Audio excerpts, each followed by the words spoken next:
Again, I think it's the evolution of what's going on in the market. I'm not sure where to put my coffee cup this morning. So again, we'll just get into it. Been up and checking on what's going on. And again, as I've said a few times now, I'm not a stock guy. That's not what this is about. I'm a real estate person, and one of the things I know after doing this a while is real estate is really a confidence game. And what I mean by that is, it's large. Most of the time, it's the largest purchase any individual makes. So when the economy gets a little dicey or people get nervous or scared or less confident, you start seeing cancellations, you start seeing less offers, and on the other side of that is real estate is one of those things that you have life events, and sometimes you just need to get out, and sometimes you're selling at the wrong time. So these are all things I just watch, and again, these are things that I've been watching. So I guess we'll start off with I think a quote that we're going to see a lot of, and it's not you're not they're not even being that creative these days. There's a lot of people are already saying something to the effect of, since the financial crisis, this is the worst thing since the financial crisis. This is the worst thing since the financial crisis. And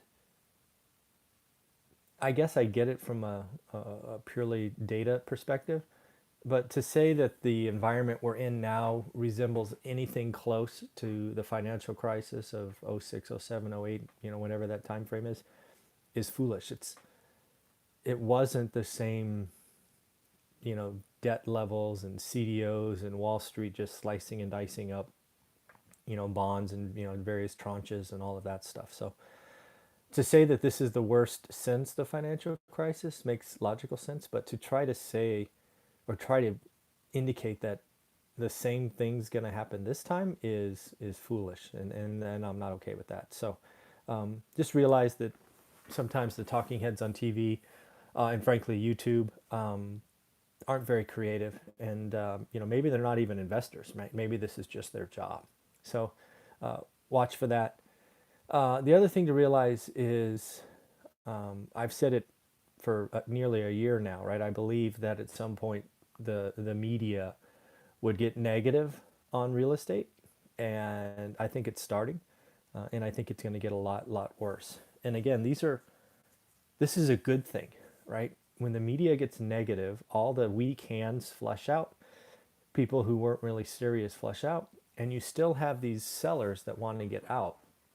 So when the media gets negative, I get greedy. And there's been a lot of you that have talked to me about being ready. So this is the time to learn your market. If you don't know how, I can help. But again, learn your market, get ready, because I think it's set up for some good times ahead. Now again, the media is going to make it look bad, but I think there's some buying opportunities in your future. There's that recession indicator. I think I saw one blurb this morning that it actually went negative again when they're comparing the 10-year note and the 2-year note. I saw another one saying they're within 0.03 of a basis point. Either way, it's getting pretty close. Again, it has been wrong before, but it's about sentiment. And if people think the future, they're willing to get more interest rate now than in the future, that's interesting, right? Something to watch about. Then there's this situation going on in Hong Kong that I think could be one of those black swan events out there. I created a separate video on it yesterday because it was kind of evolving. And I actually saw a quote supposedly from the Chinese military that frightened me. It basically said the Hong Kong protesters are asking for self-destruction as the Chinese military gathers. That sent a chill down my spine. Again, I was pretty young when the Tiananmen Square, I don't know what you want to call it, incident, event, tragedy occurred. And I hope nothing similar. I hope cooler heads prevail and people go home and people talk. But it's not getting better yet.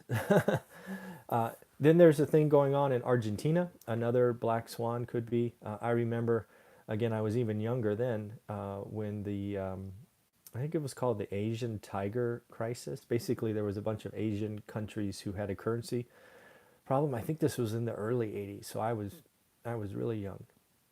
I don't know much about that. I'll probably look it up. But basically, Argentina, I talked about it yesterday, and their currency is collapsing, their stock market is collapsing. And again, remember, this is all a psychology game. So that has started, and it's like, it appears as an outsider that it's past stopping, which means it's just going to build on itself and get worse before it gets better. The problem is Argentina is a decent sized economy in South America, and it's probably levered or attached to other countries in South America. So what you should be on the lookout for is contagion, and what else what else could be impacted by this. Again, this is how black swan events happen, and by definition, you don't see them coming, right? For example, if Argentina, impacts, I don't know, Brazil and Chile. Again, I'm just thinking of two countries down there. What would Brazil and Chile impact, right? How long does it take before, Argentina's first domino to fall before it gets to the U.S. or gets to Europe or gets to Asia? And it's probably not too many dominoes. It might be two or three, maybe four, but certainly not more than four. So this is something to watch out for. And again, I'll go back and say it. I've admitted that I was confused by the Fed's quarter point drop. Uh, what was it now? A week ago, maybe two.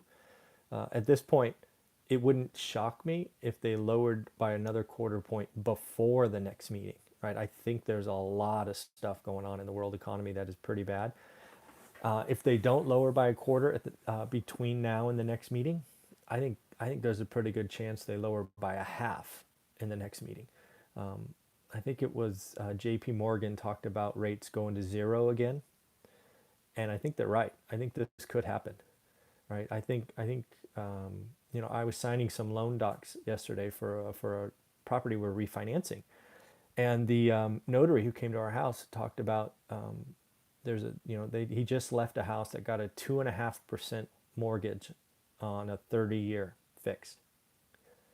I think that's going to become the norm versus the exception. Now, I'm sure this person bought down points and did all those things, but can you imagine 30-year money for 2.5%? Wow, that's crazy. So yeah, it's I think there's going to be a lot of people getting 2% mortgages. And again, what happens as the real estate person? What happens, right? It goes from 6 to 4 and 4 to 2. Values go up because most people buy stuff on mortgage payments. So owning assets that you can buy with cheaper and cheaper debt for fixed for 30 years is a good thing. So watch out for that. The other thing that's going on that kind of points to a collapsing, excuse me, that's what happens when you do these live, collapsing economy, is it appears that small caps are already crumbling. And thank you. I appreciate that. Bless you. That's awesome. Um, that's really nice of you. So again, small caps are tanking, and where large caps are holding on. I don't think that continues. I think people are probably moving money around and trying to de-risk their portfolio, but again, in a world where confidence, right? You're often on the fear and greed scale. We have been on the greed side for 10 to 12 years, heck, even 8 years. We are screaming towards the fear side. So it's going to be interesting what's going on. But I did want to give you a positive note that I found. The CEO of Goldman Sachs, I think it's David Solomon. Forgive me if I'm doing that from memory if I don't get that correctly, but the CEO of Goldman Sachs, he basically released an article today that basically said, calm down, relax. Everything's okay. Nothing's wrong with the economy. Yes, the trade war, if it gets worse, could impact things. But this is a buying opportunity. Go after it. First and foremost, you have to realize where he's coming from, right? He runs arguably the largest or at least the most successful and most well-known. I doubt it's the largest. Probably Blackstone's the largest or whatever. But anyways, Goldman Sachs, when I was growing up, was the one. So He's the CEO of Goldman Sachs, and he's basically saying, calm down, which is interesting, right? Into an environment of more and more people screaming, run for the exits or fire or whatever they're saying. As an experienced individual who, going on record puts his reputation on the line, basically says, calm down, right? There is no fire. Get back in your seat, watch the movie. You got to respect that. And, we'll see. But I think there's a lot of little campfires going on. Maybe they're contained, but it feels, I've said it before, it feels like a recession has started. And again, we won't know for 6 to 9 months because the data is always historical. But I guess we'll see, right? He's in the business, so I would take his opinion over mine for sure. But I don't see it that way for sure. So in the end, that's what I saw this morning. Again, all things you got to watch for. All these things, the talking heads, the negativity sells, sure. But there's certainly some rather very big events going on. And, that's what I saw today. All right, everybody, have a great day and take care. I always forget how to close these.